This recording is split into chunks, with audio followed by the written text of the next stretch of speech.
Sevilla, barrio de Santa Cruz. Hoy es uno de los lugares más visitados de la ciudad, pero bajo su belleza se oculta una historia inquietante. En el número 10 de esta calle, antes conocida como la Calle de la Muerte, colgó durante casi 2 siglos el cráneo real de una mujer. Se llamaba Susana ben Susón, la Fermosa Fembra. Una historia nacida en uno de los momentos más oscuros de la ciudad.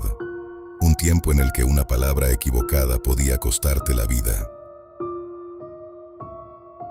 Para entender esta historia, hay que retroceder casi un siglo. En 1391, Sevilla fue escenario de uno de los mayores pogromos de la península ibérica, el asalto a la judería de Sevilla de 1391. Miles de judíos fueron asesinados. Otros tantos se convirtieron al cristianismo. En 1480, la élite de los cristianos nuevos o conversos había escalado hasta los puestos más altos de la administración. Diego Susón, el padre de la protagonista, encarnaba la cúspide de este poder converso. Era uno de los Caballero 24, un cargo municipal exclusivo que solo ostentaban 2 docenas de hombres en toda la urbe. Su fortuna era legendaria, estimada en 10 cuentos de maravedíes. El estatus de estas familias era tal que controlaban las haciendas del concejo y de la catedral, e incluso participaban en ceremonias de la máxima confianza real, como portar el palio en el bautizo del príncipe Juan, hijo de los reyes católicos. El ambiente cambió drásticamente con el establecimiento de la Inquisición en el convento de San Pablo. A Diego Susón y otros notables les fueron retirados sus sueldos y privilegios fulminantemente. La Inquisición no solo era un instrumento religioso, sino también político y económico. La confiscación de bienes fue una fuente enorme de ingresos. Y eso explica por qué las primeras víctimas pertenecían a las élites conversas.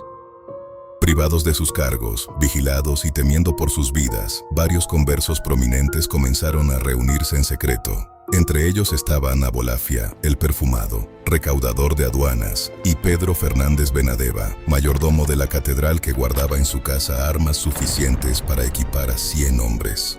El plan era un levantamiento armado para desestabilizar el Estado ante el escrutinio inquisitorial que vigilaba cada uno de sus ritos y movimientos.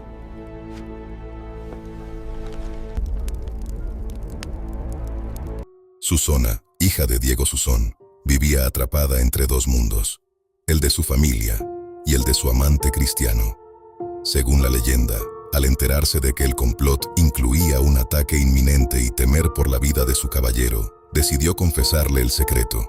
Él, anteponiendo su honor a su amor, acudió a Diego de Merlo, asistente mayor de Sevilla, quien asaltó las casas de los conjurados esa misma noche. Las detenciones fueron fulminantes. Diego Susón y sus aliados fueron ahorcados o quemados vivos. Fue el inicio de una era de terror donde solo ese año ardieron más de 2000 personas. Cuando se supo que la información había salido de su propia casa, la figura de Susona quedó marcada para siempre. Repudiada por su comunidad como una traidora y rechazada por su amante, buscó refugio en la conversión y se retiró a un convento de clausura. Pero su castigo final sería público. Antes de morir, dictó que su cabeza fuera colgada sobre el dintel de su casa como testimonio de su desdicha. Mucha gente se pregunta qué habría hecho en su lugar. No es una historia simple de buenos y malos. La cabeza permaneció allí hasta el año 1600. Hoy, la historia debate si la conjura fue un invento para confiscar las inmensas fortunas conversas.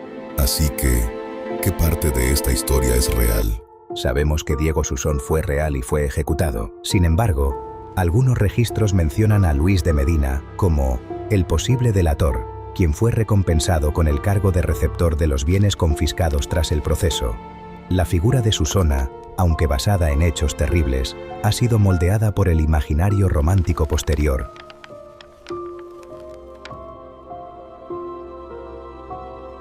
Hoy, la calle Susona es una parada obligatoria que mezcla historia real con literatura romántica.